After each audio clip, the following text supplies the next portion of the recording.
Again, you still have to capitalize on that right now. The survivors, as we saw earlier from a Cannell, can just go and reset and leave you with nothing but scratch marks are being found. RXW will be reset, but the question is, are we going to be able to find the cause of these scratch marks? And yes, we are. That's going to be nothing. The person who's trying to go for the body block earlier, but was unsuccessful, now going to be the one inside the chase. Has only a Paladin to play around. The 50-50 comes through this time, but it's not going to be in Nightlight's favor. Instead, we're going to see the chase once again, but ooh, an ambitious swing. Not able to get the back of nothing just yet. Nightlight should just break this pallet. And yes, that's exactly what it's going to do. Now, nothing is going to be zoned into a dead zone. Only has a Z-wall and a rock to work with, but that still is not going to be enough against Nightlight. The down will come through now. The first hook on another survivor other than Grinout. That strategic targeting, as Barn would put it, on Grinout definitely did pay out, however, and Nightlight now has to return to find RXW and Hardwell, who have both reset and probably are working on those generators.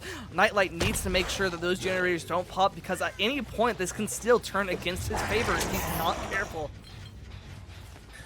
And this is now going to be nothing with the rescue though, so back in the trial here, but with 3 survivors and 3 generators still remaining, Nightlight is getting closer and closer towards that win condition. Keep it in mind, 7 stages are the goal for Team Eternal to shake the plan of this grand final so far. Trauma said we win Slinger, that happened. Eternal said we are going to take the Billy, that happened as well. But now it would be Trauma's time to strike once again. So the fact that Nightlight is potentially taking that from them, it means a lot for Team Eternal here. Nice rotation by Nothing early on towards this pallet here, making sure that there's no injury happening and no danger and risk being taken. So we are moving towards this pallet over here once again, because the rotation is still coming up. Nothing will be forced to rotate back towards the top side, away from this beautiful triangle region. Nightlight managed to defend so far in this trial. No one to be found. Trauma is also making sure that they are staying hidden and then attacking it all together. So it might be a very slowed down game here, because Trauma needs to make sure that every single decision and every single step they are taking is on point. Finding Nothing once again. Ooh, the locker juke is going to be able to avoid the hit and continue the chase just a little longer while healthy. Nothing is still going to have to try and work hard, as this is a 4-lane, but oh my god, that wonderful read. Oh, but another one straight back from Nightlight.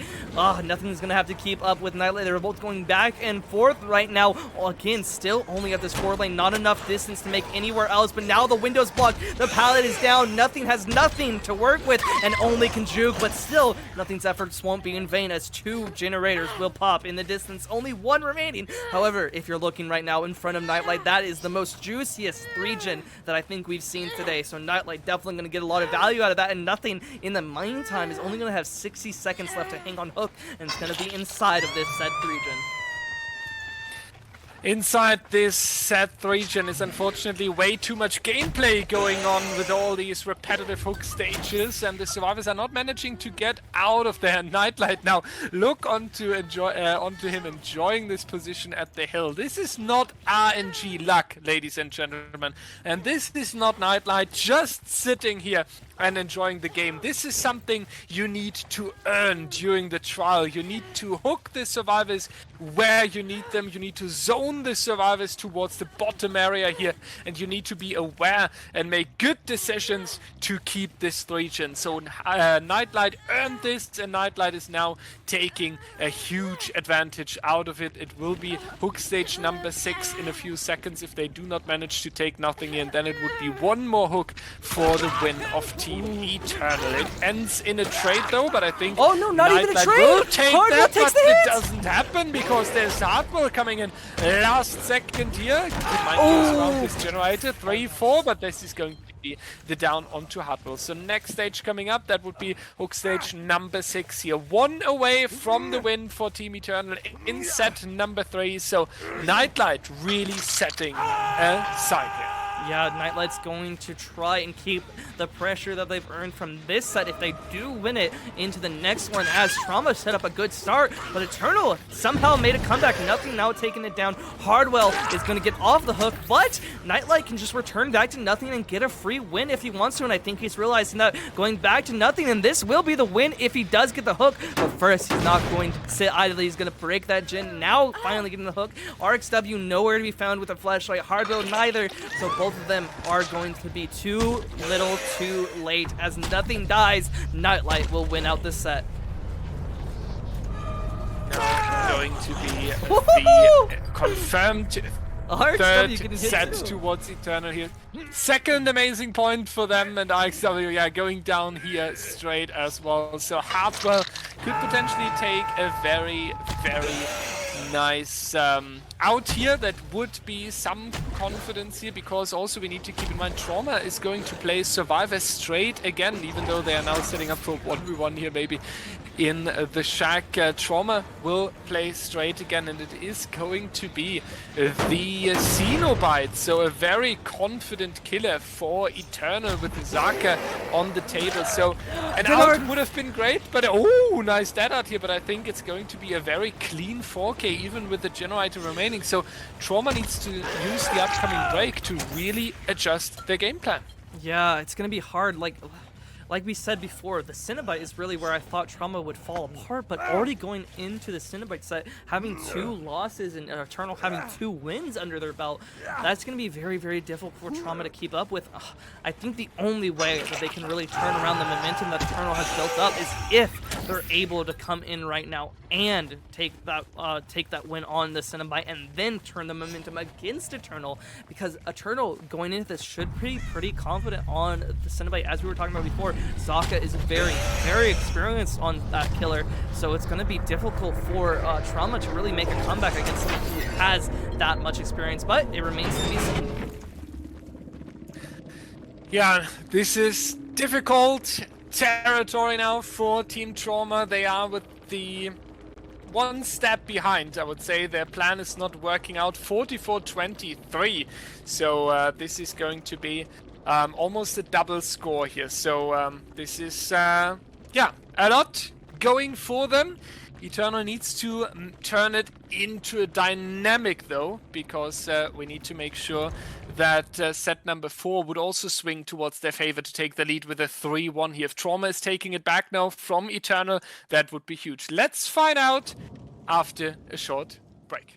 Alright everyone, we are back. Zaka No Mercy, how he's known in the community, is taking the responsibility on the Cenobite against Hardwell, Raw, Granout, and nothing on this 4th set on the Wrecker's Yard with the Cenobite here. So let's see how this is played out. We need Trauma to win here if they want to keep it back to a 2-2 set points basically. Otherwise Eternal would make a huge steps, and then we already have a 3-1 that is just putting them away 1 set from the win. Let's see how Trauma is approaching that. Difficult Survivor trial on the call tower against the Blight of Nightlight. They have used the break. Hopefully they have used it well to find a new strategy and a new approach here. First Survivor found relatively quickly. Granout is going to be the first one. He was dying first, so there's a lot of pressure now onto his shoulders to have a better performance this game, but Zaka is letting him go with a nice patience though until the chain is finally coming out onto RXW here. This could potentially be the first injury into the match. You're not hitting this one, but this is now going to be a difficult play here with the 50-50 mind game on this TNL, and that's indeed going to be a very nice first injury. Yeah, this is definitely going to be a great start for Zaka, but you have to keep in mind the survivors are all going to be turning on those generators, but one of the good things for Zaka is that he's also chasing in the uncorrupted zone of the map, but at the same time, if he's not able to pressure survivors like he just did, it's going to be difficult. But Zaka, knowing that, he's going to immediately find both Nothing and Hardwell and get an insert onto Nothing as well. Gonna spread that pressure, and thanks to that Solid Butcher, gonna get a lot of value out of it. Zaka now gonna continue the chase onto Nothing, as I believe Hardwell will immediately try and hop back on the generator as soon as it's safe. And we also hear another generator to our left being worked on, so Zaka is gonna need to get this down as soon as possible, but Nothing's not gonna give it to him for free. He is going to only have this window, however, so he's gonna have a hard time of it, but Zaka makes a misread, and Nothing, as soon as the light in sight is broken, takes the distance, and the miss on the chain will give even more there. The box also going to be trying to be solved by RXW in the distance. Zaka not going to take the teleport, instead continuing the chase. That's definitely the better play here, as you need a down fast, and you need it now, and teleporting onto RXW. He's probably in an area, even though he's injured, in an area where he's going to be safe. Nothing, however, is doing a great job at using this tile to the best of their abilities, even though it's relatively unsafe here. And as we're seeing, the survivors aren't putting anything back right now. Already 2 generators popping before the first down even comes through. I can see why Trauma were so confident in picking the pinhead here now.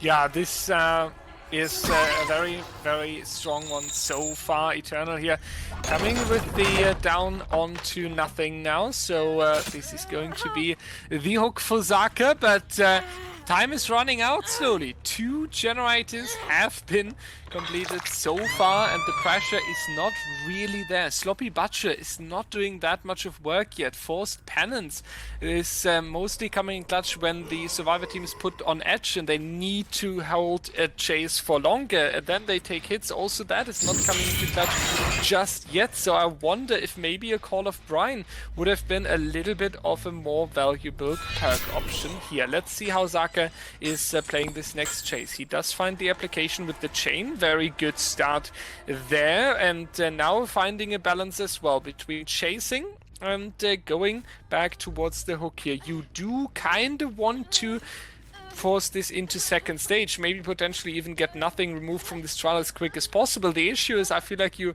need to be a little bit quicker when you want to do that, and if that is Zaka's plan, staying all the way back here, I don't want to know how high the price for that is.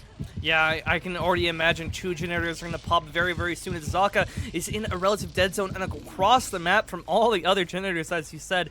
RXW, the only one pressuring, but Nothing will hit that second stage still, giving 2 more points to Eternal here in this set. But that's the question, is it going to be enough, as RXW is only now just injured, and 1 generator is already popping. I can imagine a second's on the way, and that would mean only 1 generator is left, and it doesn't seem like Zaka is going to have access to a 3 gen either, no matter what gen is popped here in the next couple of seconds. We do see now another survivor walking towards the edge map, as I believe Grinout is going to try and come in for the save as well. A double save could be coming through to try and save Nothing from death here, but Zaka is going to try his best to refute that, going back to the hook, but Grinout slowly lowering his way over here, as well as Hardro. Now RXW is left to his own devices across the map, and this could be difficult. The save will come through. Oh, gets the hit onto Nothing. The force penance will come through, but the borrowed time will make sure that Zaka isn't able to get it down just yet. He's going to try and get the chain. He does connect it. That's going to mean the survivor only has a little bit of distance, but RXW in the distance pops another generator, and now Trauma is in a very good position. Zaka needs a down, and he needs it now, and he needs a death onto Nothing, but Grino is going to come up from behind and gets a body block. Force penance is going to be applied to him, but the question is, will that matter in the end game? If Zaka isn't able to get this death, the chain is going to be huge, as there's no pallets nearby, no one to take a body block, and now it all comes down to Nothing trying to juke on tiles that really don't exist, but ooh, he finds a window at the last second. Oh, nice. A wonderful fake as well. That's going to extend it right just a little bit longer. Ooh, and a double fault, but the medium fault always results in a hit onto the back of Nothing now. And the box being found, Zaka might be able to turn this round in the game, as everyone is injured, and now he knows the location of them all as well. Yeah, this looks like a potential snowball starting here. They tried Nothing! Nothing's entire Rikers yard talking about a turnaround. Good day. This looks 5 seconds later completely different. 2 stages, ladies and gentlemen. And this was the pick of Zaka. He said, I'm going to come in on the Cenobite. And now look at this. Yes, Trauma lost their Blight pick to Nightlight. But now look at this. They are choosing up here. There's no way out. Just no one escapes death. But since everyone was injured anyway, I don't think that's going to make a lot of difference for Trauma here. They might be on that door already, and if that's the case, we might see 3 people going out of the door here. There's 1, there's 2, there is 3. 2 stages in the mid game, and now RXW staying in the trial here. A horrendous score for Team Eternal after just taking set point number 2 here. This is not what you wanted. Yes, it's a fresh hook, but I think this is not really making you feel any better. Yeah, you know, you only get those 7 extra points with RXW. Could have gotten up to 9 if you were able to kill him before the in-game, or sorry, rather nothing. If you were able to kill nothing before the in-game, that would have been 9 points once you found another survivor in the in-game with Noed. But because he wasn't able to, and because of the adrenaline on nothing, they were able to get an extra out of the gate, and now 3 people leave the door, leaving 17 for Trauma to 15 or to 12 for Eternal. I was gonna say 15, but it's not even that close. We're still 5 whole points behind for Eternal here in this set, and the question is Eternal able to turn this round? And we'll see the answer after a short break. All right, everyone. Here we are. Whizzle, Dan, Bubasavra, Nightlight, and Zaka. The score of Eternal dropped from 12 to 10, and therefore Whizzle is in an even better position now to take that 4th set for his team. It would be a 2-2, and therefore a very open grand final. Nothing is looking like swinging to each side here. We know that Zaka, Nightlight, Bubasavra, and Dan are very coordinated, very efficient, but they need to bring this efficiency to an absolute peak if they want to make sure that they are not taking more stages than they are allowed to. We are into the match. Corrupt Intervention, Brutal Strength, and a Forced Penance, and no one escapes death in the back pocket there, and that makes a lot of sense with this win condition of just a few stages there, because that is ensuring that if something is going horribly wrong here in the mid game, you can still take a fresh hook out with just 1 hit and make sure that you do hit the win condition. But the first injury is taking a little bit. Whizzle is trying to find a good location to chase the survivor, trying to find the survivor option basically. But now very nicely zoned into the mid of the map, so kind of finding back into safety. Dan the Man, how the community is calling him, manages to dodge 1 as well. So let's see if this is going to end in a quick injury. We can definitely say that Eternal better doesn't take a quick injury.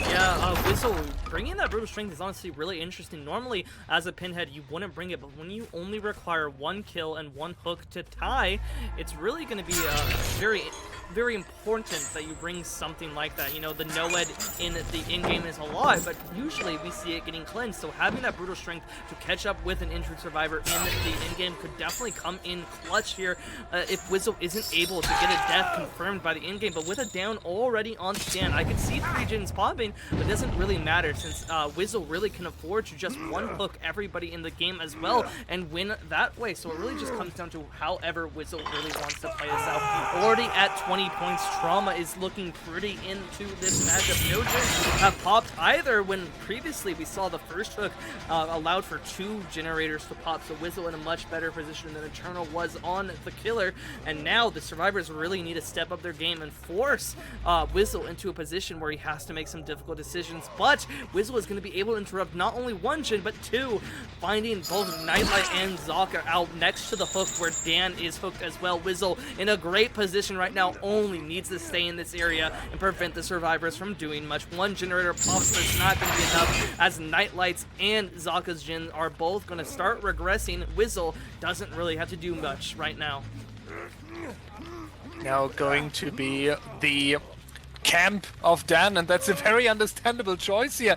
Strategic targeting, as Barn would call this, making sure that the win condition is met as quick as possible here, and taking a survivor out of the trial would be very great as well. But 2 survivors of Eternal are having something against that. Let's see if that works, but unfortunately not. Second stage onto Danny, and Zaka with this chain not able to make it anywhere. Now you have a fresh hook down and 2 stages onto Dan here. That's is not the plan of Eternal here. Wonderful double save. Just a second too late. Yeah, that happens, but Zaka going down straight next to the hook in the fun bus is a really, really difficult situation now. 3 stages already. Trauma really showing off that they do not hand number 4 into the next set point. It would be a 2-2 as we said, so this grand final doesn't give any team huge space, and that's Minecraft +5 stone, steel, whatever we have on the Rackers yard here, but this is going to be the down coming out just now. So Eternal looks a little bit like falling apart here on the Rackers yard, and that's understandable, right? You had a rough game and then you take a penalty on top of that. Your perks are leaked as well, so let's see how they can bring it back, but I do really believe that Whistle is going to confidently take set point number 4 for Team Trauma here. Yeah, if we're counting up the stages, it's 7 for Dan, 3 for Zaka. We're already at a tie situation. The worst that Whistle could do in this scenario is just tied. You know, he's finding 2 survivors as well here in this area, so it's going to be difficult for him to actually lose here in this situation, I would believe. But really, the question is whether or not the survivors are able to play well enough against his killer in this scenario.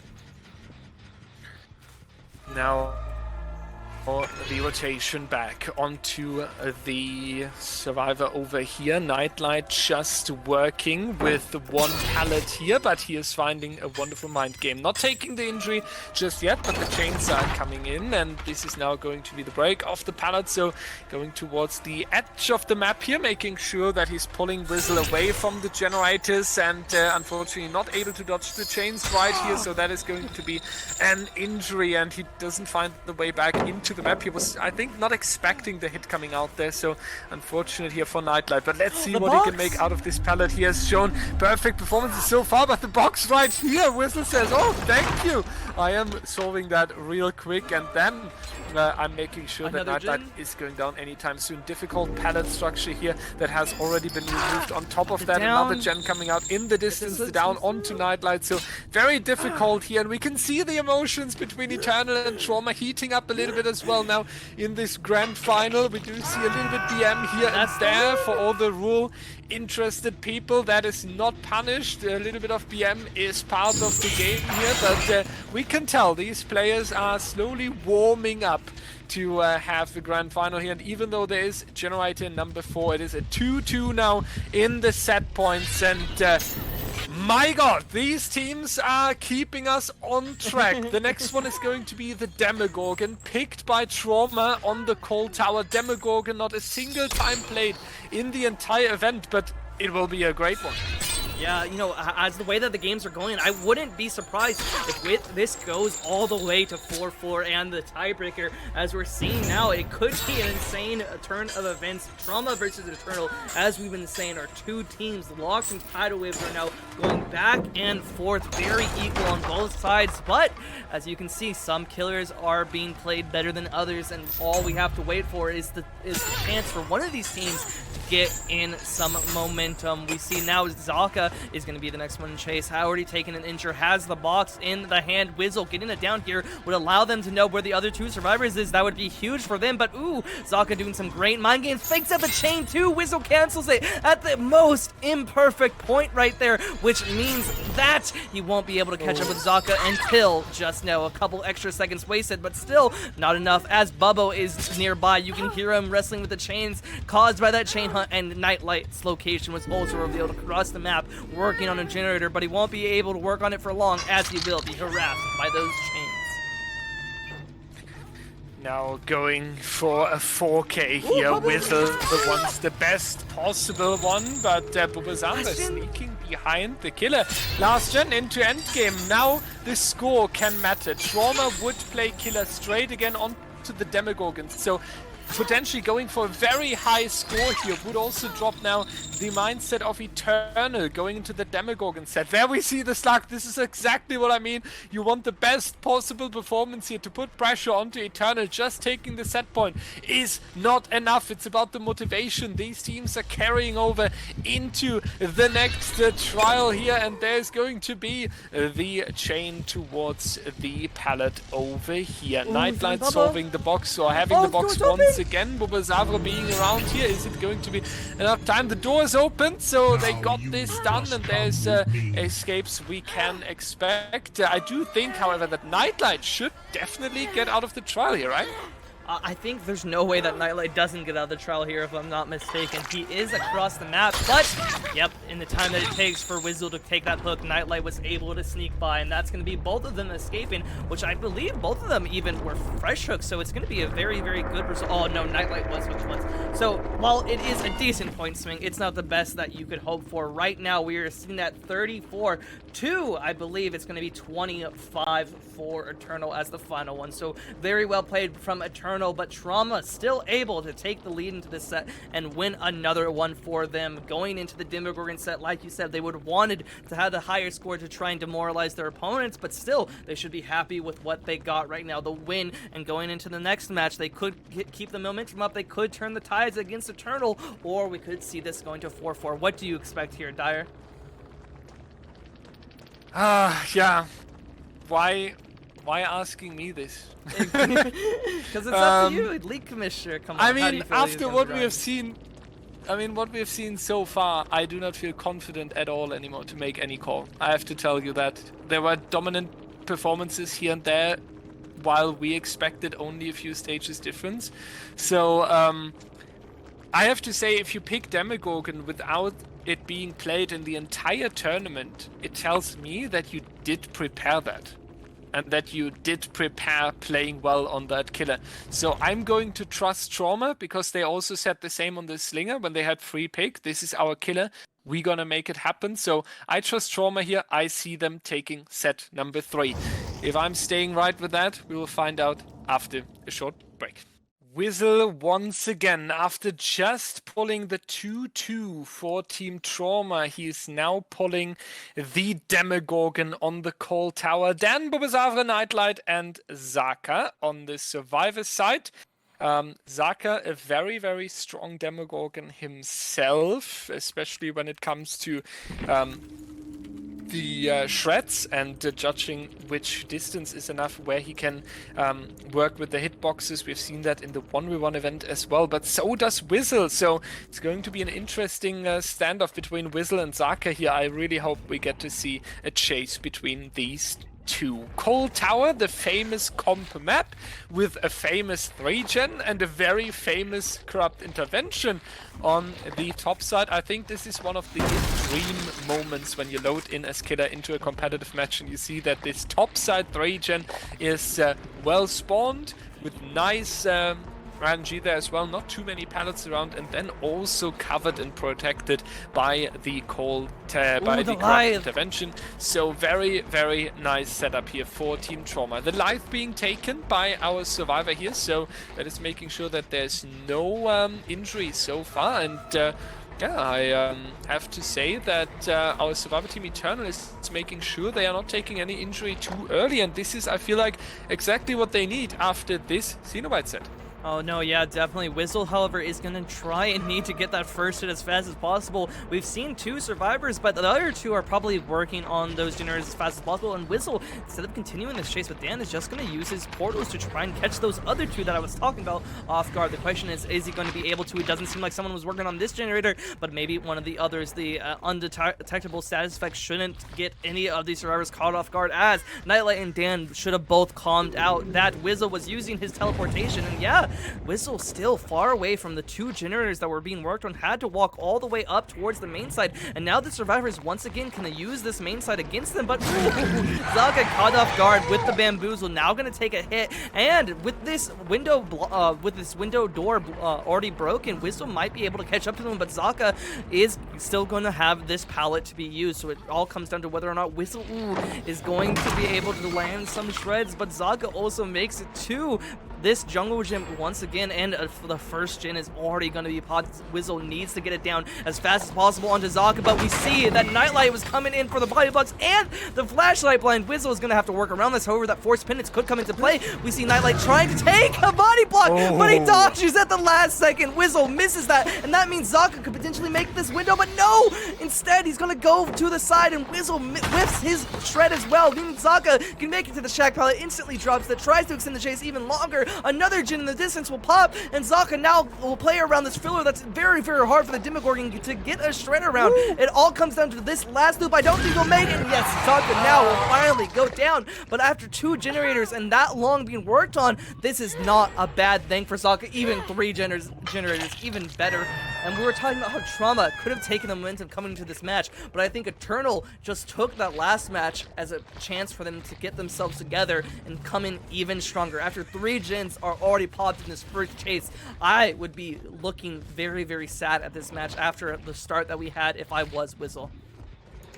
Yeah, this is not how you want to continue your riding your wave you build up as a killer, right? It's going to be tricky now, just 1 stage in exchange for 3 generators here, and this 3rd set is so important because whoever is taking it would be just 1 set point away from the entire win, so the pressure is high. Then Dan is going down here, but Zaka had enough time to be fully reset, so we are having 3 healthy Eternal survivors spreading across the generators, and this being a fresh hook is good on one side for Whizzle. Yeah, it is the 3-point hook, while we do award 2 and 2 for the other 2 stages, but at the same time it is 60 additional seconds for Eternal here. That was a very nice one by Royalty, expecting that the shred would come out, but now also basically trading this M1 into a better position here. He's able to zone himself over towards this filler pallet here. Is Roy going to drop it early? Yes, that seems to be the play here, and that's a very understandable one. Right now you do not want to take too much risk, you want to take the good advantage. You have Bamboozle coming out, cutting out this window, and there's going to be Zaka now taking this force penance coming out. Generator number 4 with it. Yeah, Eternal, what is going on? They are activating here, they are putting everything on the table. The bucket list for Whizzle is getting longer and longer. So many things he has to do, and someone just hopping in while the shred attack is coming out. Yeah, hello Eternal, this is what we missed in the previous set, but this is exactly why we are here today. And it's a fake, but it doesn't work out. Royalty going down, but Eternal shining, and they are wanting this 3rd set point for themselves so badly, and it looks so good. Yeah, this is definitely a back and forth, but Whizzle is on the back foot. He has everyone injured, however, so if he's able, I was gonna say, to try and get some snowball, he could get it before the last generator, but Eternal isn't letting down the pressure. They get the last one done. That's now 10 full points. Royalty also saved. This could be the 4-man out. Zaka will go down, however, so they still need to be saved. No one, however, now has been revealed, and the survivors should be looking out for it. It's in the main building. Whizzle won't be able to defend it that strongly, so the survivors could be on it right now. It all comes down to whether or not Whizzle will take the risk to go check it. It seems like he will, but that means that one of the survivors that was next to Zaka could potentially go in and get the save. No one's on the node either, so no value out of this will be had. The survivors are all in the strong power positions, but it doesn't seem like no one's going to go for the save. Oh, I lied! Yes, they are, but this means that Whizzle will be right behind. Is the door open? That's the question. We need the door to be open, and Whizzle needs to find Nightlight right here, and he will. On his back, Nightlight's the exact person who you want in this situation to be hooked. Not hooked so far. He will be a fresh hook, but the question is, will Whizzle be able to do that, as Zaka will try to come in for the exchange of stages? Whizzle, though, is playing great here, trying to zone the survivors away from that door. It's going to be a very close back and forth. Zaka takes it down, but the question is, will Nightlight be able to make it there? It doesn't seem like he has enough distance. He still needs another body block, or he needs someone else to try and avoid it. He avoids 1 shred. Will that be enough? It doesn't look like it. Dan has to take it down, but this keeps in mind, Nightlight's still zoned. This could be the 3-man down. Oh no, yeah, the 3-man down is on the table. A lot risk. Zaka's being picked up. Zaka's up, and Dan is too close to the door. You can't go back. Dan will potentially just crawl out here. Nightlight is the one he wants. Not getting that one either. There's the chance for the hatch though. If they escape, Nightlight, no, he's going down. Onto the shack here. This could be still the triple down. Are they making it? No, they won't get it. Nightlight being picked up here. What is this end game with the Demogorgon of Whizzle? What a back and forth here, and Whizzle stays the winner though. He gets this survivor he wants to keep in the trial, but what a fight from Team Eternal. This is why we are in this grand final, because Trauma and Eternal are fighting so hard. Such a back and forth here. You can tell how important that 3rd set is red. Are they going to go for the save? For the totem. Are you kidding me? They're going for the totem. Are they coming back? It doesn't seem like. But someone wants some extra blood points there. Or what is going on there on the top side? They're waiting for the just broken, setting I a think. sign saying, we break your totem. And now we are leaving from the trial here. At least we can now say that Whistle is not a cheater because he doesn't have X anymore. That is true. That is true. Dan forced out, but Zaka goes back in. I think Royalty's going to try and save Nightlight in the meantime, but is Whistle going to pick up Zaka? No, he's not. He sees the save comes through. Are they going to have enough time to make it towards the main building? I think Whistle's going to have the opportunity to cut him off. This could be even more stages if he's able to get it down onto Royalty and Nightlight. Whistle's doing a great job at zoning the Slayers away, but now they have the potentiality to go for the door. Nightlight's going to get out. This is going to mean that less stages are going to be awarded, but Royalty, I think, is still worth 2. So we're still going to see those 4 more points unless Royalty's able to get the stun and now make it towards the shack, maybe away. But no, Whistle is going to do the right thing and zone the survivor away. Royalty tries to make it towards the shack, but isn't going to be able to make it. Oh, they're going for a hatch play, but just barely not able to make it. Whistle gets the shred inches before the escape from both survivors, and because of that, Royalty will still go away. Oh my god. Ladies and gentlemen, the upcoming break is minimum 60 minutes long because the casters need to call the ambulance. What a game was this? What was this? Like, yeah, we said set number 3 or set point number 3 is very important. We can expect a fight, but this was not a fight. This was beyond everything we have ever seen. This is... wow! I don't even know what to say. This is absolutely insane. We're going to have to come back from the break after this and see how these teams are able to respond. And oh my god, my heart is racing. I know the chats probably will be too. This is what Grand Finals is all about. It is going to be Zaka for Team Eternal now. Hardwell, RXW, or I say always Ra. I don't even know if that's correct. Granite and Nothing are the dangerous survivors for Team Trauma. Zaka here. A very, very good killer when it comes to mechanical skills. A very good killer on the Demogorgon, proving that in our 1v1 event. But it will need a lot here to kick this trial off in a good way and then take set point number 3 for Team Eternal. Set point number 3 is very, very important because we do need it to have a huge step towards the winning team. The first team that ever gets 4 points here today will take the crown and can call themselves the best team in competitive Dead by Daylight. Let's have a look onto the call tower here and how this is going to set up. Is it going to be a nice 3-gen for Zaka? Is it going to be covered by the corrupt dimension? That's going to be the question here for this trial. And we do see Zaka going around the main building here, trying to find that first survivor, breaking a few breakable walls here to make sure that he has a little bit of time cut down later. But looking on the corrupt intervention, we can already say that Zaka was not performing an RNG rain dance before going in here. Yeah, definitely not going to have the exact same 3-gen that we saw in the corrupt intervention that Whistle had, but Zaka starting out already finding a survivor as well that we saw in the last game. I believe Nothing is over here nearby as well, so Zaka should know the whereabouts of at least 2 survivors. Granite, however, is going to have a lot of resources at hand right now. However, it does seem that they're going to be zoned towards the corner of the map. However, once again, the pallets there are going to be available for him to use, but Granite's opting not to use them, instead going to take the hit from Zaka and run deeper into the map. This will allow them to run into that corrupt area that we were talking about before. This means that the survivors on the other side of the map can work on those generators safely and potentially get a lot of progress, which is exactly what Trauma's needs. After Eternal's performance there, Trauma was only able to score a 3-point lead here in this set. So basically both teams performed equally, since the gap between both of them is only around 3 points. I believe it's 4 total, but still, or no, 6 total, so only half of that, but still only having that 3-point lead isn't enough right here. You want more as the killer. So the question is, if is if Trauma survivors can do that. And Grinout, after this chase, I think he can. Zaka has lost him. He's now on the corner onto another filler pellet. He's running around the main building, and Zaka really can't catch him on this point. He needs to try and get this down as fast as possible, but Grinout is doing a great job of just forcing the survivor into the corner, and Hardwell is going to be found out here, however, so Zaka is going to be able to get a finisher onto a healthy survivor. That's going to allow him to spread some pressure, but Grinout still not going down, and one of the generators in the distance will pop.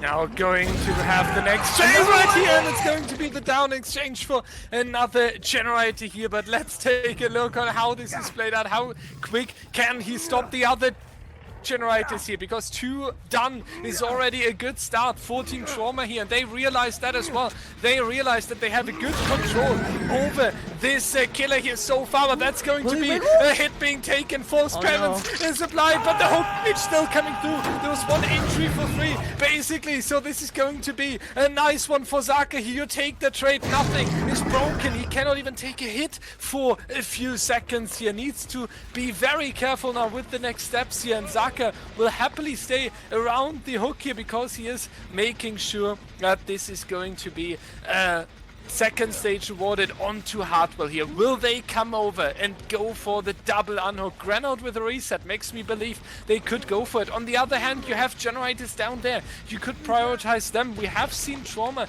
trading before. We have seen Trauma sacrificing the second stage in exchange for generators, and I think they have a good chance, at least 2 generators down there, and then attacking this region with all chill and taking the time for it. Or they are already working on the top right side, and Zaka is currently losing that time here. Either way, I do believe that Trauma is going to punish this. We do, however, have only 30% on the generator down here today. It's a bit surprising for me. Yeah, Hardwell is going to hit that second stage, and not much to speak for because of that. Oh, but Zaka is heading over to where I think we saw one of the survivors working on. You talked about them working on that top right, and yes, that's exactly what they were doing. RXW was on that Jin, but Zaka not going to take that chase. He wants to confirm the death onto Hardwell, or at least a trade, but it's not going to be enough, as we do see RXW goes all the way over to that side and is able to get the save. Now, RXW is going to take the hit and run away. However, Hardwell is kind of in the corner of the line that will let him get some distance, but is it enough? That's the question. He does make it to a 4 lane, but this should be easy for Zaka to get a hit around, especially on Demogorgon, but no, he goes for a mind game instead. Hardwell has to catch out or read where Zaka is going to go, and he does, but it's not going to allow him to make enough distance to the next pallet. Oh, and never mind, he's able to get the M1 straight through it. Hardwell tried to go for a dodge, and because of that, he wasn't able to make the pallet. Nothing now going to be nearby, but runs into the shack. Zaka isn't going to be able to punish that much, but this is something important that we have to keep in mind. Hardwell is going to die, and Zaka is going to pressure the Jins the survivors were working on previously, meaning they're not going to have much to speak for. Never mind, I lied. 2 of them still pop somehow, even with 1 of them being so close to completion as well. Nothing did a great job of being able to keep the pressure on here, but Zaka even going over here to interrupt it. The other 2 survivors weren't lazy either, and because of that, we're able to get them 2 done. Nothing now will take the down, but Zaka still has a lot to work for if he wants to take the win here in this second set.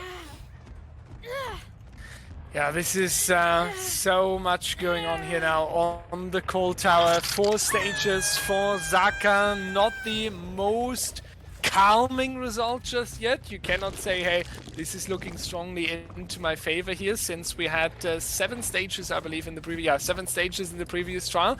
But you are on edge, right? And Trauma realizes that as well, especially with nothing being on the hook right now, which is a fresh hook that would be stage number 5 and 6 coming in there as well. So Zaka is really close, and Zaka managed to hold the generators quite long, but now he's in the difficult position. Look at this main generator that Trauma kept here for the end game and the late mid game, basically. That is a huge triangle Zaka has to defend, and as a M1 killer that belongs to a lower tier, there's no chance really that you have an eye onto that generator. But what in the back? They are coming out. Trauma goes all the way behind the shack. Very, very nicely done. I was not expecting that at all. I was looking into the distance like Zaka and was saying, okay, this generator is coming out in a second, and then we are an end game, but that someone would sneak in is huge, and Zaka loses track of both survivors. He's going towards the top side. Here's poor Dwight being in danger now because Zaka is coming upstairs. That is going to be sprint burst that works almost like a balanced landing here. We are moving closer and closer towards that win condition. And the good thing for Zaka is we do have a no one escapes death. Nice shred here, making sure that there's no second one, but there's adrenaline in the background, and that's generator number 5. Zaka has 5 stages now. We have seen 7. This hook here would basically be 7 stages, so it might be the tie condition coming out here for Eternal. I'm not entirely sure if he had every survivor on hook, but I do believe so. But 8 stages would be the guaranteed win. No one escapes death is up, however, so Zaka has the potential for a very strong endgame here.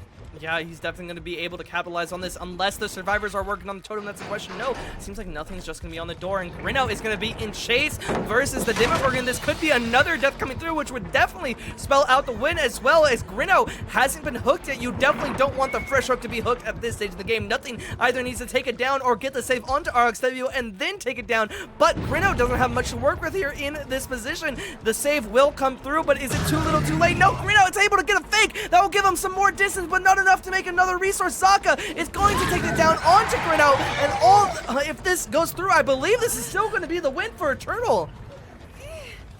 Is Granite the fresh hook? Yeah, Granite is the fresh. I lost track in all my head. Yeah, then it's definitely the win here, and then Trauma needs to find that totem, and they need to come back. It's right next to the hook. Set totem. It's right next to the hook here. It's there in the shack, one of the classic spawn points, and Zaka is celebrating a little party over here because he managed to have the survivor over here. Trauma needs this unhook, but for this unhook they need this totem. They are spotting it out. There's a dull totem, and I think as long as it takes to find it, you slowly realize this totem is on the bottom side, and then you potentially even Zaka celebrating that. They do realize that they are taking the outs here, so that is going to be a slight win for the team Eternal, and that's going to be a 35-32. So it is going to be the 2 points for the stage, 1 point for the escape indeed.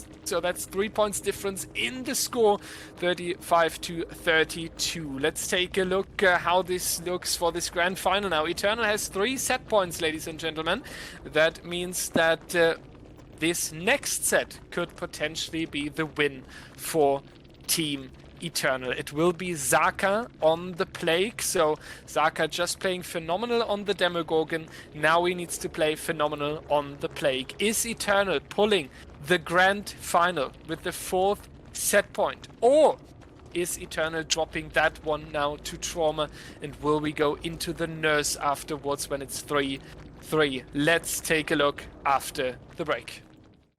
Welcome back, everybody. This is potentially the last one. If Zaka and then the survivor team of Team Eternal are pulling this set here with the Plague, set number 6. I'm losing track. Good counting. Yeah, good counting there. Luckily, I'm not a math teacher. Hartwell, RXW, or Ra, Granout, and Nothing are in need of a win here on the Plague set. Trauma has played perfect Plague games in the past. They can do so well on this one, but Zaka has also played phenomenal games on that killer. So let's see how it is going on the suffocation pit here, and if Zaka has a great setup to work with. Usually we see a 3 or 4 gen on the top side, and then sometimes there can be a difficult setup on the bottom side as well. Looking onto this one, seems like that the mid generator rotated a little bit towards the mid side, so there's no 4 gen here on the top side, but it's 4 gen towards the bottom side, but also not the greatest one here. So there are definitely better gens on Suffocation Pit. Yeah, you definitely could have had a better spawn here, but Hardwell is going to be found out nonetheless, so Zaka's going to be able to take advantage of that. Not going to commit to this, however, just going to use the infection to apply some pressure. Zaka is going to find the scratch marks of another survivor, but the question is, where did they go? Or was it towards the rock or away? They found him. It was away. Nothing now is going to be the next one in chase. Is Zaka going to be able to get the puke? However, no, Nothing reads it out like a book, and because of that, Zaka not just yet able to get the infection. If Nothing throws down this pallet, however, they will get infected thanks to the contagion on that pallet, but Nothing, regardless, is still going to take that puke and an injure as well, as Zaka just swings through the pallet. In the meantime, we saw Hardwell become broken, and Zaka sees Hardwell immediately as well. This is going to mean now the M1 chase onto an injured survivor is going to start already. Only one pallet going to be able to be used here by Zaka. The question is Hardwell able to chain this into something else? And I do believe that Trauma, being the caliber of survivors they are going to be able to chain it. And yes, exactly, that's what they're going to do, all the way over to the sack. But Zaka, in this moment of need, is going to be able to get his power as well. So Hardwell still can be going down here very, very soon. Very, very soon, yeah, and this first down with 5 generators up especially would be really, really tricky here for the Survivor team, and with that red puke coming up, the corrupted power, that would be even more difficult also to call the eruption there later on in the game once Zaka applied that onto the gens. We are rotating towards the top side again, scaring the Claudette off, but they left in time. No puke for Zaka here. And that's going to be the rotation around the water tower here. Are they able to puke to the window? No, they are not going for that. Mind game coming out. What a wonderful one by Zaka here. This is core mechanic of the Plague, and this was a very, very nice one for Zaka. That's worth the clip and upload onto YouTube into the compilation. That was actually, he can be proud of that. I give him that.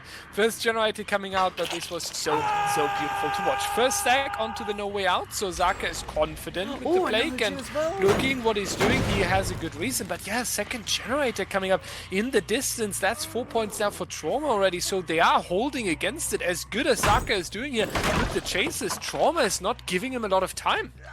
You have to keep in mind as well, Zaka doesn't have much of an in-game other than that No Way Out, because there wasn't a 3-gen or a 4-gen spawn on this map. So Zaka's going to have a very hard time in the in-game. If it does come to that, he's going to have to try and play this early game to his heart's content. And I think he was doing that at the start, but not able to get the down as fast as he needed. That's why 2 gens did pop, and now he's going to choose to camp out Hardwell, though I think it might be too late. The survivors should be working on generators, or even Cannell might be sneaking in for the save once again, like we saw him in the Demogorgon set, and it seems like that is going to be true. Another generator in the distance gets popped. Nothing is going to be over here trying to come in for the save, as well as RXW starts on another generator. The question is Zaka going to be able to find Grinnout before he comes in for the save? And I think he is, as he sees scratch marks over there next to the rock, meaning that Zaka knows exactly where to look. Hardwell going to hit that second stage, but the generators are coming, and they are going fast. So we really need Zaka to try and get another down as fast as possible after this hook, and I think leaving it is the wrong play, as Grinnout should be nearby and able to get the save immediately after Zaka leaves. And yes, that is exactly what's going to happen. However, Zaka was making this gambit to try and get their power. The question is, are they going to be able to capitalize on it? The survivors should be far away now, and RXW is going to be on a generator close to completion as well. This is definitely a big gamble, but we'll see if it pays out in the next coming moments. Yeah, I have to agree that there was more potential in there for Zaka. Unfortunately not able to do anything with it, but we have 2 stages so far. Trauma looking so strong. If they are able to potentially hide out this power, that would be so huge. One survivor is showing that on the top side, trying to bait Zaka, trying to bring him away from this bottom side, from these generators, but Zaka not reacting to it. But the 4th generator is coming out. He's losing another one. 8 points for Trauma now at this point, and this is going to be edge map anti-action here behind this little seawall. But I think that is really what you take. Eruption value, however, coming in on the top side. That's going to be huge. I believe that was 1 survivor being incapacitated now for a few seconds here, but that's still huge, and Zaka has to travel a little bit as well to go for this hook. So seconds being taken here from the killer, and the end game is coming closer and closer. 3 stages so far onto the side of Eternal. That doesn't look like a performance that is confidently taking set point number 4 here. Trauma is fighting against it with everything they have. Will we actually need 7 sets to find the decision here? Trauma has a huge potential to put themselves in a very, very nice spot, but they do need to find a good decision now between cleansing, resetting, and if they want to take the unhook, or if they potentially sacrifice a stage here. Yeah, that's really the question here. We saw Hardwell went for the cleanse. Grinout is injured. Nothing also injured and broken. On top of that, Zaka is going to be able to find the down. However, Nothing overcommitted just a little bit. But in the meantime, Grinout didn't waste any moments and was able to save RXW. However, Zaka should be able to get another hook now more central inside of this semi-region. And Grinout is also going to be running into the killer, allowing Zaka to find another survivor immediately. However, Zaka has to keep on his toes. Exactly what we've seen. Hardwell, the only non-injured survivor, can go in for the save safely if Zaka isn't aware of that. RXW trying to take the bait, but Hardwell is slowly working their way towards the hook, so Zaka really can't leave this position. However, if he doesn't, that means Hardwell can just sit on that generator to the right, but at the same time, maybe Zaka won't commit if Hardwell isn't pressuring him this hard. Ooh, and with that call of Brian letting us know that Grinout is working on this generator, we might see another down, and yes, we will. Another little bit of overcommitted from Trauma here. We're resulting in another down, and now putting them in an even worse position unless they're able to finish the last generator right now.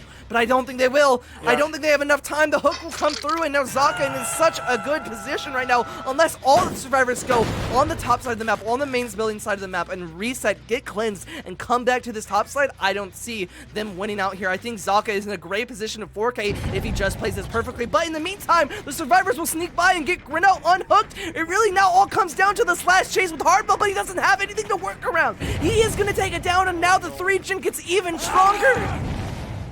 Yeah, even stronger now for Zaka here. Very, very strong, but he does want to make sure that there's no chance for them to finish this one. He's expecting them to commit, and that's exactly what is happening. They are sitting on another generator right here, but Trauma falling a little bit apart here on this late mid-game. They are taking too many downs, and they are handing too many stages over towards Zaka and Team Eternal. Will they be able to pull it back? That's the question, though, here for the next visit. What a mind game from Zaka, working out another down the last gen gets popped onto Grinout here. How unfortunate is that? That should be the last generator, but you do have a slug as well, and actually both doors on the bottom side with the hook here. No way out, 4 stacks of no way out. 1 minute, good day. That's a horrible long time with everyone being injured, with everyone being broken, and then a corrupt pool on the bottom side as well. Zaka has everything going for him.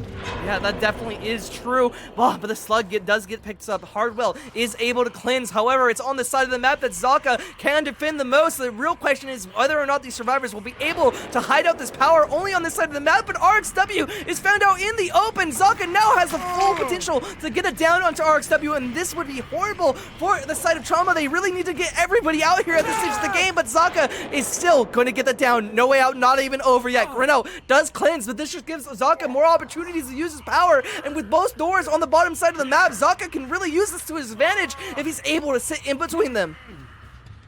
Yeah, this is the thing, right? You have so much going for you, and this constant rehooking next to the exit gates is doing so much for him. No way out now expired.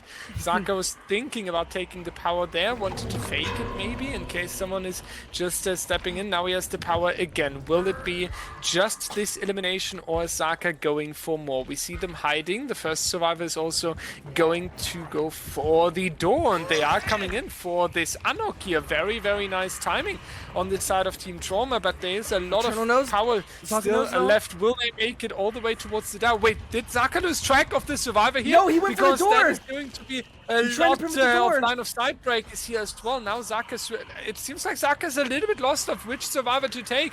He's now going over towards the other door, but this will give these survivors time to hop back onto this one. 2 of them trying to escape here. Nice crouch tag behind this rock here. Really, really well done. That's going to be a lot of time here. Claudette now taking the injury, but it will potentially be 3 survivors leaving from the suffocation pit here. It's not a down onto the Claudette just yet as well. Line of sight breaker once again. Mind gaming, and look at this distance. They are taking no down once again. They're juicing up here. That will definitely 1 survivor, be 2 survivors, 3. Escaping here. That's going to be a nice try on the pallet there, but Grinout will stay in the trial. However, what a back and forth. We have 2-2, and then, yeah, I mean, it's a lot of stages though, right? 3, 5, 7, 8 stages. That's still a ton for Team Trauma here. 20-14 coming out, and this also means that, I mean, 9 stages would be win condition. That's minimum 3 kills. That's still a rough challenge for Trauma's killer. Yeah, I definitely do think that Trauma still has something to earn here, especially when Eternal is known for being so good against the Plague. It really just all comes down to this, whether or not we see the Nurse tiebreaker or Eternal takes it. That's the question that has to be answered after a short break. Bonsoir once again, and the Whistle has it on his hands. Set number 7 and the Nurse all handing the crown to Eternal. Dan, Nightlight, Royalty, and Zaka sitting on 3 set points, so 1 more is needed to win this best of 7. 1 trial away from the crown against Whistle with the Plague on the Suffocation Pit. Let's see how it is going to be played out. We are hopping in, and that's going to be now the first puke onto the generator here, spreading a little bit of infection, and we do see a Thanatophobia coming back. That was an old matter on the Plague, so that's a very surprising choice there, because Thanatophobia was really gone from the competitive stage for a long time. So Whistle coming back with kind of a classical all-rounder build here, I would say, and more impressive, not with any endgame build.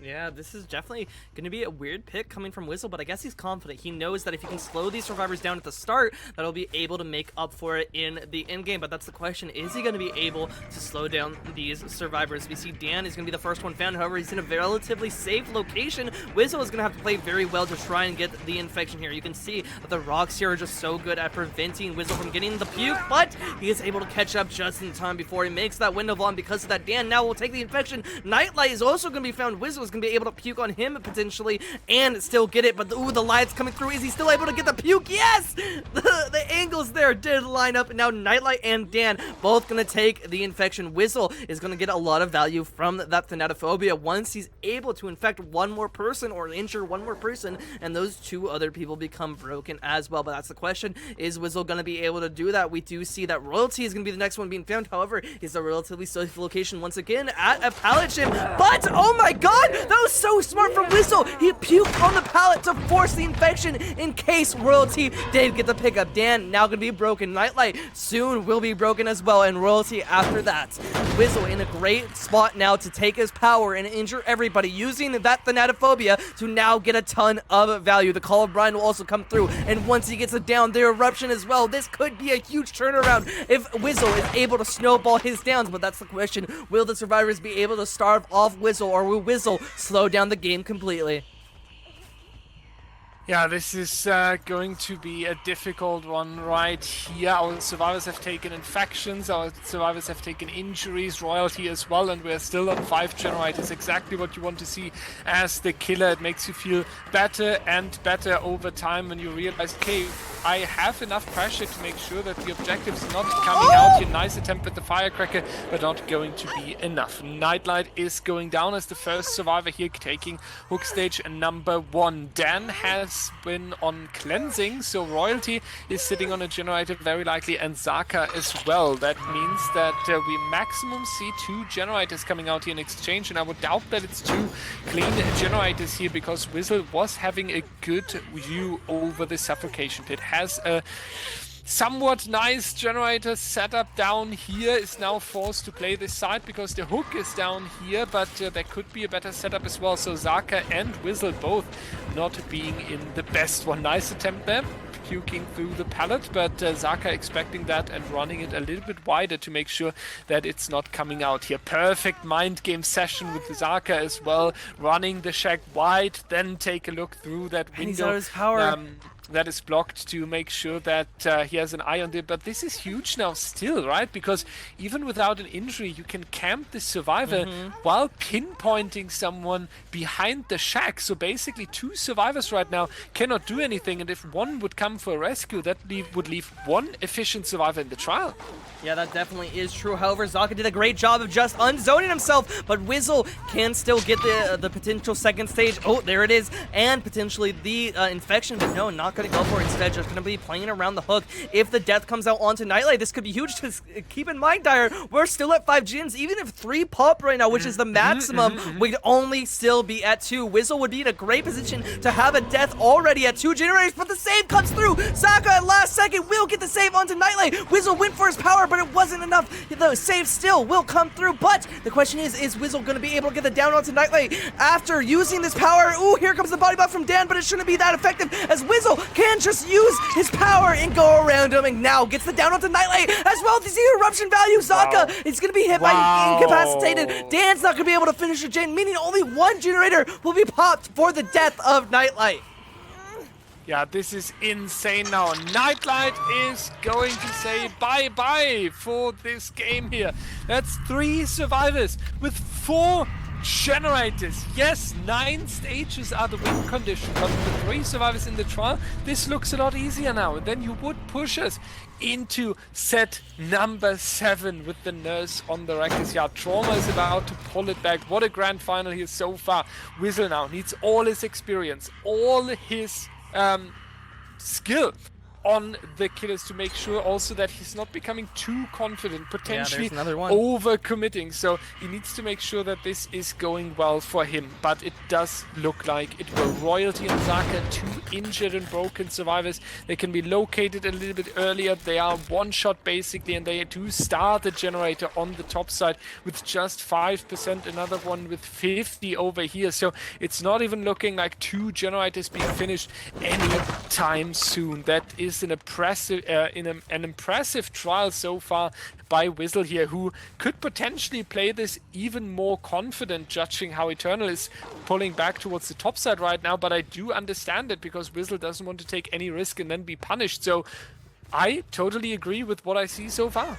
Yeah, if we go into a 3-3 situation as well, we're going to see the Nurse and with the down onto Royalty, that could be huge. Eruption value coming out once again. Zaka not able to finish their generator, and Dan is going to be on the opposite side of the map as well. So this hook isn't going to be easily saved, and if Wizzle's able to find Dan, that's going to mean that everyone is injured or, potentially not able to go for the save either. So Wizzle is in a great position now. Another extra 3 points because Royalty being a fresh hook. Everyone else will also be a fresh hook. So Wizzle definitely going to be wanting to look out for both Dan and Zaka as potential targets as well, not just Royalty. Even though you would want the tunnel out, you also at this stage want to spread your pressure as much as possible so the survivors aren't able to do the generators as efficiently. However, Wizzle needs to be conscious that the survivors could be working deep into his 3-gen right here, and if he isn't worried about that, then this generator could pop, but it seems like nobody's working on there just yet. Wizzle was not able to find somebody, in Royalty in the meantime will get saved, so now he's back to basics, back to square one, needs to find the next survivor,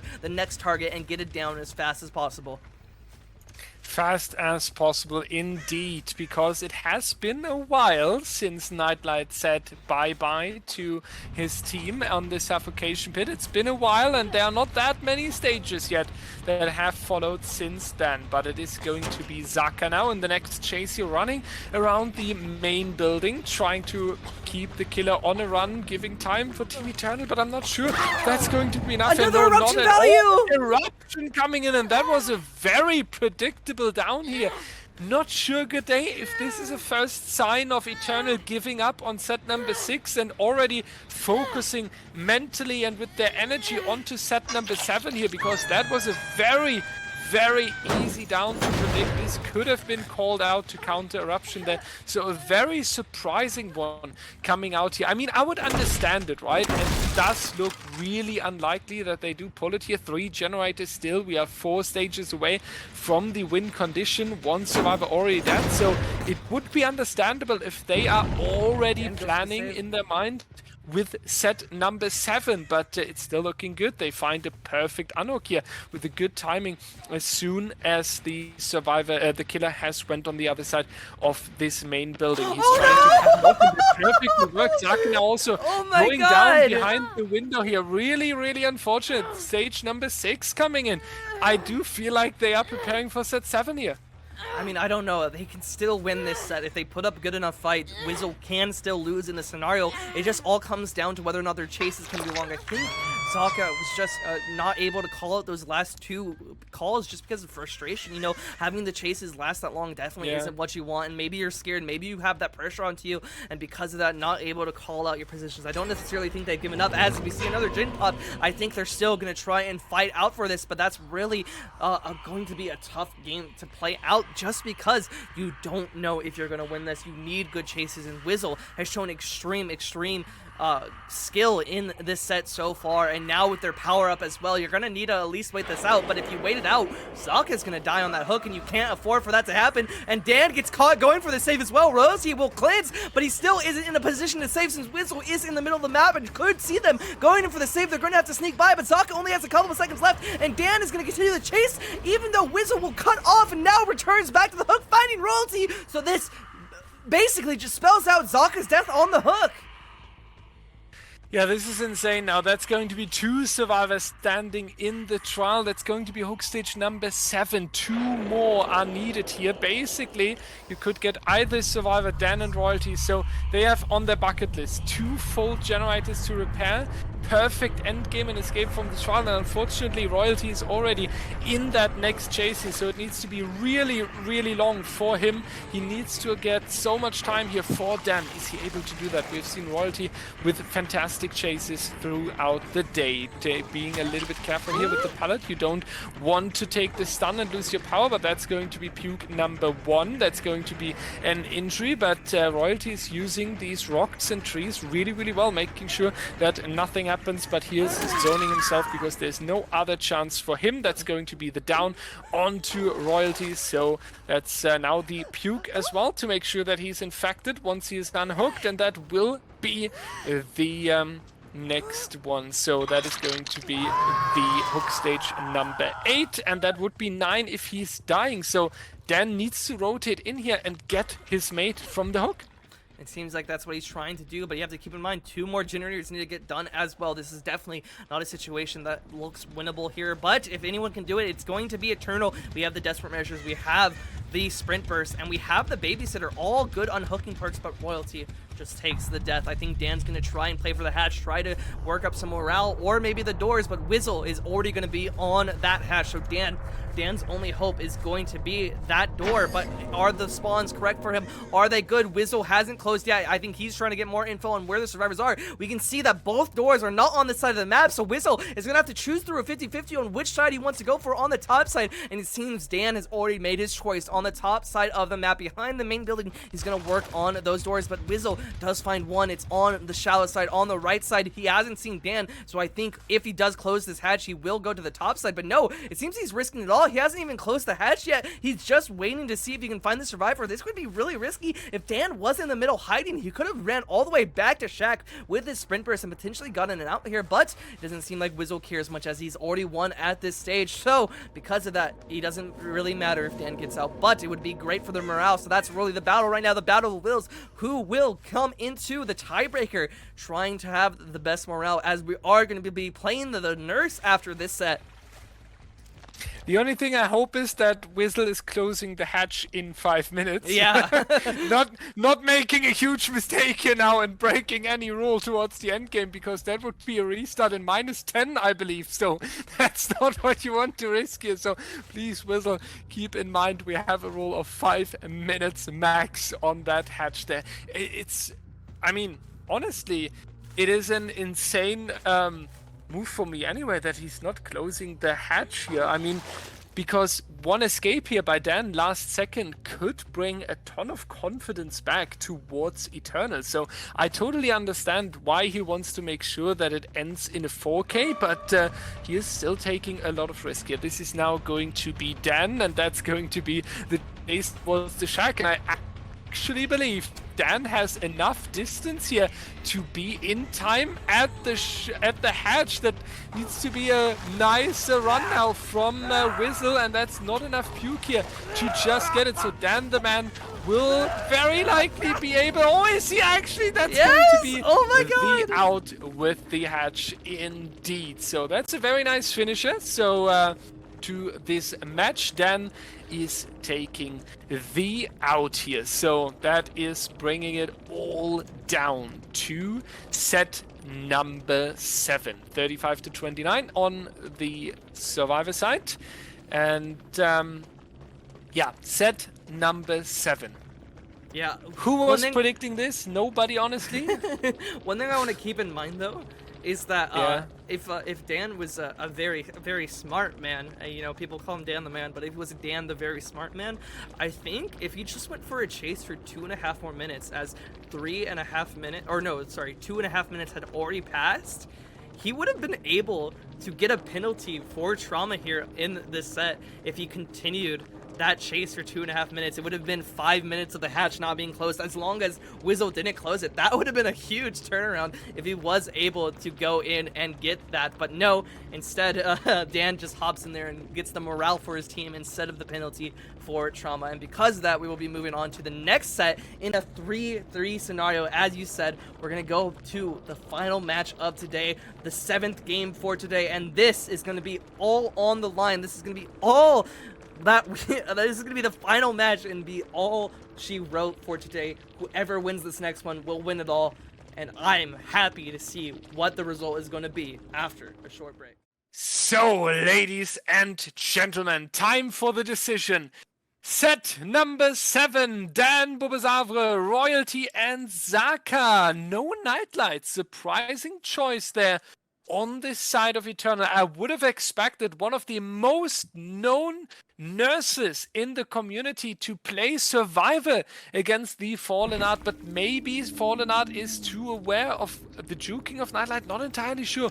Or Nightlight will come out as Nurse, and we are just giving him a break again, like in the Blight set. Definitely an interesting one. The Fallen Art, though, what a name on the Nurse here as well. Has played countless of games, and now he needs to play a perfect one for Team Trauma. Blinking over here, seeing a few scratch marks, finding the first survivor, but that's a lot of distance here, so that allows for a little bit of prediction here. But Fallen are just confidently blinking, and that's going to be the first one on to Bobazavre. Is it going to be the down? No, stuck in the car here, unfortunately. That's going to be Bubble with a nice chase here going on, and we are now moving over towards this tile. It seems like no scratch marks, so that's a difficult one to catch. Fallen out will need all his game sense, but the DH coming in as well. Very impressive first chase here. Yeah, definitely going to be a great start for, I think, Bubbo, honestly, here. Getting that Dead Hard off, and, you know, you're able to get into the Corruptions as well. Fallen Art is going to get the down eventually, but still, the survivors should have enough time to work on these generators. And as you're in the corner of the map, it's going to be hard for you to try and pressure him. Zaka's gen is almost done. Dan's only on 50%, however, so maybe not the best gen pressure, as we see Royalty trying to run in and get the save as well. Fallen Art is going to be able to, I was going to say maybe interrupt Zaka's gen as well, but no. It's gonna pop just before he gets over there, but he does find Royalty, the survivor, who is going in for the save, so this could be some snowball, or potentially going on to Zaka, who now should be the one going in for the save. And yes, he will now return back to Zaka, but that gives the opportunity for Royalty, and now Fallen Art is in the, he's in a difficult decision. He has to choose who to go for right now, and if he doesn't go for the right one, it's gonna result in some point loss. And I think the right decision, honestly, is, yep, to commit onto Zaka, as Dan's gen was right next to where the chase was, and now you can pressure and Dan gets the pop, goes the weasel off as well, and the call of brine. So Dan's gen is going to be in a world of hurt. He's now going to return back to the hook, back to where Bobazavre was hooked originally in the start of the game, and potentially is going to do some strategic targeting and get him out of the game early.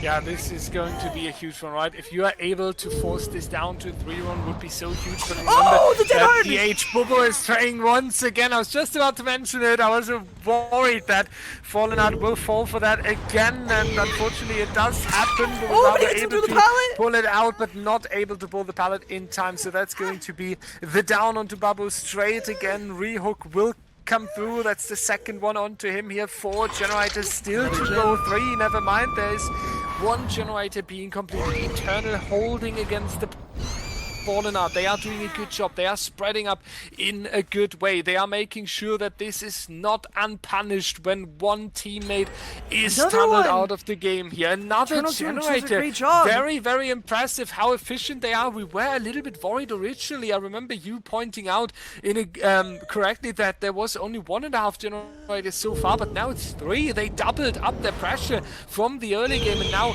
going back onto Bubazafu, but I think with 2 generators standing, Eternal might be happy to let Bubazafu hang if they do get generator pressure in exchange. 10% over here. It doesn't look like they were too efficient because Dan was hiding back here, and if Dan is not able to pull this, I feel like a little bit of efficiency was wasted here.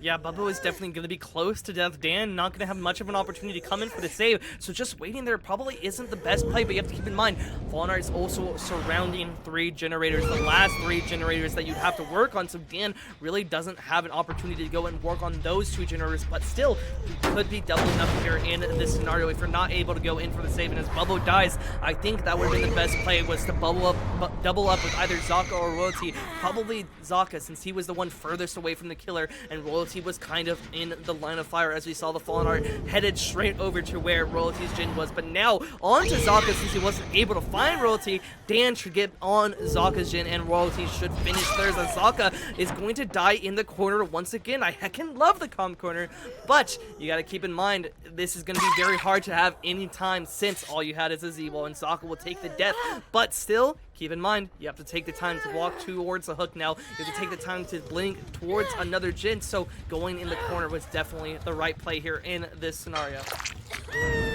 This is now going to be Zaka with 2 minutes of hang time. Good news for Eternal after losing that first survival, but a 3v1 scenario is so difficult and so hard to pull back here, especially when you have 2 generators to go. Now let's keep an eye onto these survivors here. They have gotten Zaka just in time. What an amazing flashlight play here by Royalty, making sure that the blink doesn't happen. Really insane. That is going to be 2 injured survivors. Now Dan, the healthy one, he could the fake! That's the fake! take a nice one, but that's going to be Royalty going down. What a play here by Fallen Art. Big brain proof from the killer side. That was so insane. That's something you can copy for your public matches, ladies and gentlemen. Fallen Art showing off the whole experience here. Deliverance onto Royalty, same as in the Blight set. Generator number 4 coming out as well. The pressure back onto Eternal. Fallen Art cannot rest at all. He cannot chill. There's so much pressure on his shoulders. This next blink needs to be a down essentially, but he can't reach the survivor in time, so he's forced to apply. The pop goes to Weasel. Now go back. We already see the skill check notification in the distance. It's so long to blink over there, even with one of the most mobile killers here in the game. It feels so long until you reach that survivor, and they are going edgeware. Perfect flashlight again! Into the flashlight once again. Royalty grinding for the MVP here. And he's going to go for the pallet save. Dan was nearby, however, Fallen Knight saw him, so he's not going to be able to get much value out of this unless he avoids both of these blinks and the firecracker. We're sure that, but now he's heading over towards Zaka's Jin. The pickup onto Royalty could come through, but this is this another fake? That's the question. Is Fallen Knight going to head back towards Royalty? It doesn't seem so, as he is going to commit now onto Zaka. Is he able to get the down in time? That's the question, as Zaka is going to run to the corner once again. Royalty is going to get picked up in the meantime, and Dan and Royalty both are going to be able to double on the Jin in the distance. Will Fallen Knight go for the pickup, however? Yes, he will. That's actually an interesting play, since I don't think he'll be able to make it back in time for that generator. I think if both of them commit to it, at least that generator will get popped, but I think Royalty will also take the down, so that's the question. Is Eternal going to risk it at this point? I don't think so. I think they're just going to take the death onto Zaka and potentially get the Jin slowly out with the 2 rest of them. Oh no, they were able to go for it! Fallen Knight didn't see them! Yeah. Oh no! Yeah, this is insane. They have gone for that, and now you have so much pressure on getting a few additional stages here, because 7, now 6 after they just saved Zaka would not be enough at all. You need more stages. Injury onto Dan. Will he be able to go for a quick down here? That would be needed, but we have no way out. No one escapes death yet. It's a fresh, but it would could move it up to 9 stages.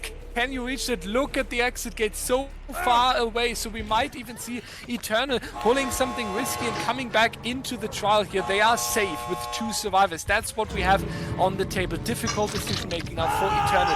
Will you come back? Try something? No. Do you take this? I do agree with this decision making. However, 9 stages across 4 survivors is not the most best, perfect, whatever result on the Wrecker's Yard. I do feel Nightlight is coming out for Eternal. I feel like Nightlight can be able to meet up with that. Yeah, that's going to be the question though, right? It all comes down to this next match. This is going to be the final game of the All Hallows League final. Will Nightlight be able to take it back for Eternal after this rough first set? The Fallen Art was able to get such a good result, but the question is Nightlight going to be able to get the 4K? Because that's what we usually expect from the Nurse on this map, but with this high caliber of teams, a 2K isn't that bad, especially when you have some stages on a third person, and not just a third person, but also the fourth person. One of them was already almost close to death, so while it might not be the best result, it is definitely a result that you should be proud of going into teams that are this high. But again, that's the question. The last match of the day, the last match of the tournament, and the last match to decide who's going to be the champion of All Hallows League. It all rests on this after a short break. Trial number 14. More than 4 hours since we started this grand final. Nightlight himself, BOTB winner, Agony captain, huge DBD streamer, coach, educational DBD player. No pressure, Nightlight, but I'm just listing what we have to expect here. Hardwell, Raw, Granout, and Nothing. The insane trauma roster. We need the decision. We need it right here in this final trial for this day. It is going to be a 9-stage game that would lead into a tie, and 10 stages would be the win for Nightlight. So let's see how this is played out. A 22-13 for Nightlight. 10 stages means that we need 3 kills, and the last survivor could escape with 1 stage minimum. So this is going to be all down to this. All Hallows League has 1 crown and a prize pool to hand out, and the question is it Trauma or is it Eternal? I do not even know what to predict. I do not know what to expect in this trial here, but Nightlight is trying to find the first survivor as quick as possible. Not able to do that here in this corrupt area. Not the worst corrupt spawn on the Wrecker's Yard, together with an overcharge, an interesting perk choice right there, and this is going to be paired with the Call of Brine, so really short. So yeah, it is going to be a very, very nice first hit here though. On to Hardwell, spotting that first survivor out and making sure they are going down as quick as possible, and that's going so to come quick. through. Very nice blink here, very quick down, and Nightlight setting everything up for the win here. The question is now, are the survivors on generators? Are they close to completion? And are they going to be able to not be interrupted by Nightlight, as Nightlight is heading Hardwell over to where RxW is working on a generator? This could be a huge time loss for the side of Trauma if Nightlight's able to, compound on top of this with getting another down or another injured onto RxW, but seems like he's not going for that. Instead, he's trying to look out for who could potentially go for the save. 1 generator is done in the distance, and Nightlight is going to kick another one with Pop Goes the Weasel and Call of Bride, but RxW now is nowhere to be found, and that's really who you want to find right now, as they were right next to the hook, and getting another down right next to the hook could be huge, but it doesn't seem like Nightlight's interested in that. I think he's trying to find the next person looking for the save, but that's the question. Is he going to be able to do that? And if he's not, then he might just be wasting time here at this hook, but at the same time, this down was so fast that he could camp this out safely, potentially have a 3-man situation before 3 generators are completed. Yeah, and this hill here next to the hook is really huge as well. Nightlight will be able to monitor which survivor is rotating in at any given point. So it is going to be a difficult task to get Hardwell from the hook here. Trauma might actually sacrifice this survivor and just go for as many generators as possible here. If they do that coordinated and efficient, they would be in a good stage. But Nightlight doesn't want to have a full kill. He wants to make sure that in the meanwhile, he is taking a look onto these generators, stopping them and not giving Trauma a chance to just go for them here for free. That's going to be the application of Call of Brine, Ruin basically now on that generator, regressing it, Overcharge coming in as well, and the perfect one. And this is going to be the good timing, but Hardwell needs to make sure that he's staying alive for as long as possible. 2 stages In the on him corner, though, already, oh no! so could be elimination. He is in the corner, needs no, to try it's to so waste some huge. time, but Nightlight not joking around, just taking this insane blink here, and the hook is No close DS by either. as well. So we cannot expect any play coming in from Trauma here, and that means we have a kill on 4 generators even. 4 generators remaining. Oh my god, that's gonna be so huge unless all the survivors are working on generators, and unless they're all about to pop right now. Nightlight is in the best position I think we've seen of any killer here today, and there's one, but 2 survivors were working on that at max. Only 2 generators can pop right now, so still, Nightlight's in such a good position. Nothing was able to use the flashlight perfectly there, however, to prevent the hit onto RXW. Oh, and now the vault into him. That prevents the blink, since the body block prevents the blink from going all the way across, but still, the second blink will come through. RXW will take the hit. The second generator that I was talking about will go, and RXW will avoid the hit for a couple more seconds, but still, 2 more generators need to get done, and a death has already come through. Unless Nightlight isn't able to get the next hit in a long time, this is going to be very difficult for the survivors of Trauma. After the flashlight, very good work right here. Now the time is being taken again from Team Trauma. They are fighting against it, but as you mentioned, 2 more gens in a 3v1 scenario is so difficult, and RXW is unfortunately located once again and will come in here. So let's have a look how long he can run and how long he can stay alive here for his team. That's going to be a difficult challenge here. So what is going to be the plan for Team Trauma? Is it going to work out? That's the question. That's going to be hook stage number 4 here. They need to find a good answer, but as soon as one survivor would rotate in for the save, that would instantly mean that there's only 1 survivor left on the generators. So the efficiency on this objective would go down by such a chunk. So Nightlight sitting in a beautiful spot here. He needs 6 additional stages to decide this grand final for Eternal. He has a good view onto the generators, even though a few of them are located in the distance, and I do not see a chance right now to go for a safe unhook here, because Nightlight is so close and doing a wonderful job guarding the area here. But for free are the generators not at the same time. We have 1 staying around as well every single second. He's being that is ticking down here. stage. Means that only 1 is coming in here. Is it going to be a second stage? They do get another generator very soon, but this Nancy here needs to pull. Nine blinks, he needs to go in now. Stage after. Now he's going there now. Nancy, you need to get this unhooked. They're getting it. They're getting it. No second stage.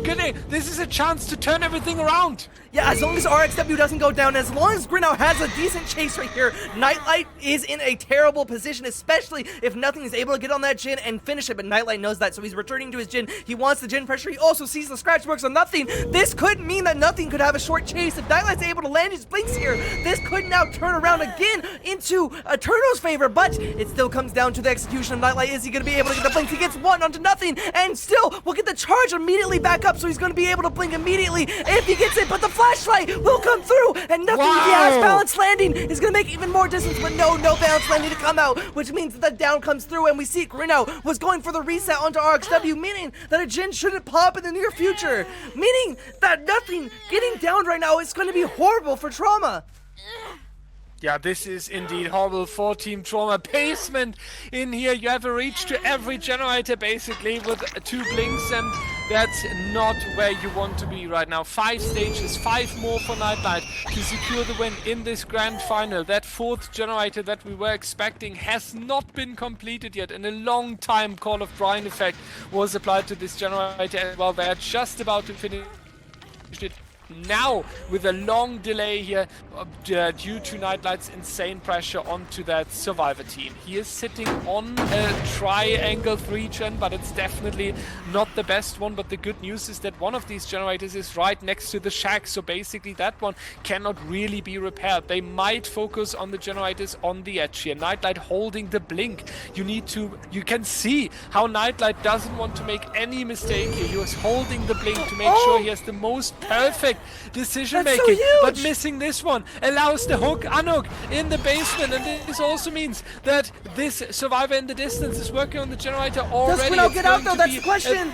Default BT, maybe it's going to be Flashlight coming in as well, running back into the basement, wasting the time here. Goes in the locker. Into the locker as well. No, every single second is now wasted and all working for the. He's working on it. The gen. They might even double up. They might even double up in the distance there. No. This is so huge. They have 40% so far, but they need to pull back once again here. Now on 6 stages for Nightlight. 4 more in this grand final, but only 1 more generator, and Trauma doesn't look too bad here. Yeah, they're going to have to get that generator soon, though, because Nightlight is surely stacking up these hook stakes. Nothing is injured as well. They're going to have to go for a reset, meaning that Jin's going to regress, and Grunout is going to get lower and lower on that hook stake. They also will have to go in for the save onto Grunout if they want to win out this match, so a lot to do, a little time to do it. Nightlight is in a great position to just watch these generators, watch the unhook, and make sure no one can go and do anything safely. The question is, what is RXW doing, really? He's the only uninjured survivor. Is he going to be able to go in and get that generator, or is he going to go in for the save, or is he going to go for the reset? It seems like he's just going to go work on a separate generator, starting an entirely new one. Grunout's going to sit on this hook, and Nothing is going to try and get the reset through inner strength. That's actually so huge. That allows the reset to happen without the use of RXW, and potentially goes and gets the save. The Nurse right next to their hook, however, once she blinks, Nothing could potentially go and get the unhook, but it's going to take a long time as Grunout hits the second stage. Nightlight checks as well, so we're not going to get a save on Grunout just yet. Nothing isn't going to be able to work on anything, and RXW has just barely started the gen. Will the gen pop? That's the question. Will these survivors be able to get out? That is the question. It all comes down to this now. Hook stage number 8 around the corner. If Grunout would die, then it would come down to RXW or Nothing being hooked to secure the win here. Nice flashlight beam.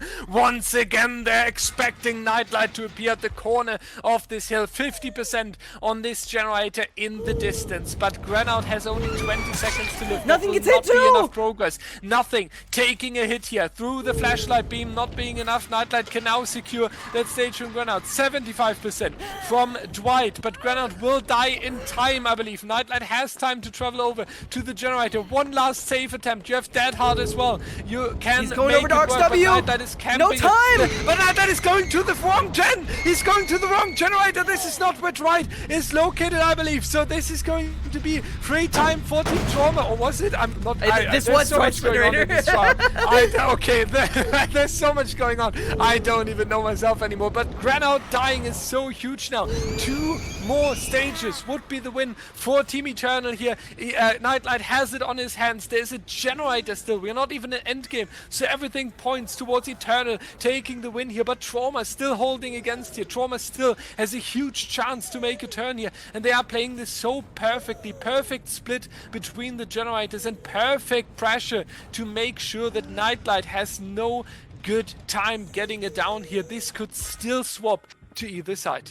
Yeah, RXW isn't going to be able to work on many of the gens right here. He's just waiting nearby, as Nothing is going to work on one across the map. I think he's waiting for Nightlight to choose a target, realize that Nothing is going to be working on a separate generator and head over there, but Nightlight's doing a smart thing right here. He's waiting for that generator to regress through Call of Brine, and then heading over to where Nothing is working on a generator. So RXW might return back to that Call of Brine gen, but it's not going to have that much progress, and Nightlight is also going to start a chase and Call of Brine on this generator over where Nothing is, and Nothing is injured. We see the blood as well as the scratch marks. Nightlight's going to be able to follow those, but the question is he going to be able to get the down before RXW gets the generator? And it looks like he will, because Nothing doesn't have a lot to work on. Now going to see the beam already coming up there, but unfortunately not able to predict that correctly. Is Nothing going to stay alive for a little bit longer here? Blink into the prediction. No, that's going to be a DH, but Nightlight so perfectly waiting that out. That was an insane prediction by Nightlight on that DH, waiting it out. We have RXW, he could try to go for an escape, but I don't think that would be enough if that generator isn't completed. So now we do have the stages we need. Only one more would be enough now. If nothing dies, Eternal wins. If RXW goes on hook, Eternal wins. So Nightlight could just face cam, but he's not even doing that. He's still going back onto the hook, wants to finish it in the nicest way possible. But here. nothing dies on hook. Is going to be the confirmed death. That's going to be the decision. Eternal has taken it and is the winner of the All Hallows League 2022. Nightlight pulling the win and crowns his team the true champions. This is insane. Eternal able to take it by the skin of their teeth. Nightlight with an insane 4K, even in a tough situation, but he had Grinnell in that basement. That was really what sealed the deal. Not able to go into the save. Nothing was basically useless, and RXW was the only one who was able to carry the team. But still, Nightlight at the perfect time was able to leave Grinnell in the basement, go to RXW's gen, and interrupt it, which means that the survivors couldn't get that last generator done, which means that nothing would have ended up dying no matter what. Now RXW, the only person who could potentially get an out here in this situation. He's heading over towards this door, but I believe Nightlight's already been looking at it. He's blinked over, and now we'll start the last chase of the All Hallows League tournament. And as the winner, I bet he's feeling good. Yeah, Nightlight now is celebrating, and what a fight, right? Just coming down to a few stages here in set number 7. Both of these teams have shown us why they are considered the top, with Eternal being a little bit more top of the top. So they really deserve it. They have shown us great gameplay, great fights. Just thinking back on that Cold Tower match earlier where they was trying everything back and forth, throwing themselves in. Absolutely insane. Thank you so much, Trauma and Eternal, for this truly special game in competitive Dead by Daylight. Trauma, congratulations to the 2nd place, and thank you, Eternal, as well for this performance, and congratulations for coming out as the champions. I got told that we want to keep a short outro of this stream, so I'm going to come down to this, but I would appreciate, ladies and gentlemen, if you stay for 2 more minutes to let me take a little statement here. We truly appreciate the entire support we receive. There are so many people coming around in this tournament, discovering DBDLeague, leaving nice comments, and just enjoying the stream with us together. Competitive Dead by Daylight is growing. Competitive Dead by Daylight is becoming more and more amazing. And you all coming in and being a part of that means a lot to us. We have a huge team in the background. I believe we are 27 people all over the place, from social media manager all the way up towards head of production. It is a team that is sacrificing a lot of hours into producing these events for the community, and seeing you all coming around and hanging out with us truly means a lot. And this thank you also goes to the entire team in the background. As league commissioner, it's always easy to sit in row number 1 and say, hey, everything is working out and everything is going amazing. It's easy as a caster to say, what an amazing game today, this was really fun. But the true heroes are the people in the back end, checking perks, checking pings, verification of the players, debating about rules and balance. All these people you cannot see, they are the people that are making this possible. So a huge shout out to the staff team and the match staff team. Truly amazing people and truly amazing friends that are carrying this league over and over again. So a huge moment for them as well. But a big thank you to Good Day with me today on the table. Thank you to the teams. Thank you to the amazing audience. Good Day as head of production and as the amazing caster friend with me today. You have the outro. All right, well, I hope you all had a wonderful time watching this event, a wonderful time this weekend. I hope you all have fun in Halloween tomorrow, or if you're Australian, like our wonderful head of community manager here, Barn, I hope you have a wonderful Halloween today. But everybody, thank you so much for watching our stream, and have a wonderful day as we all leave you with a bye-bye! Bye-bye! Bye-bye!